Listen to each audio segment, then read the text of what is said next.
रहब एहि आंगन, जौ बुढ़ होए ता जमाई गे माई, हम नहीं आजू रहब एहि आंगन, जौ बुढ़ होए ता जमाई। एक ता बैरिन भेला विध विधाता, दोसर धिया केर बाप गे माई, तेसर बैरिन भेला नारद वामन, जे बुढ़न ला जमाई गे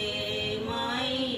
तेसर बैरिन भेला नारद वामन, जे बुढ़न ला जमाई गे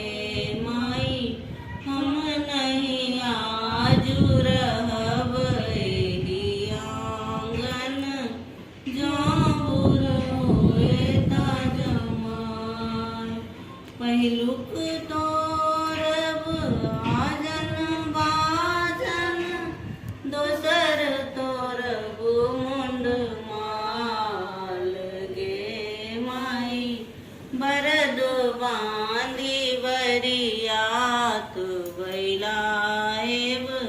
दिया लय जाएब पराई गे माई, तेसर बैरिन भेला नारद बावन, जे बुढ़न जमाई गे माई, हम नहीं आजू रहब एहि आंगन,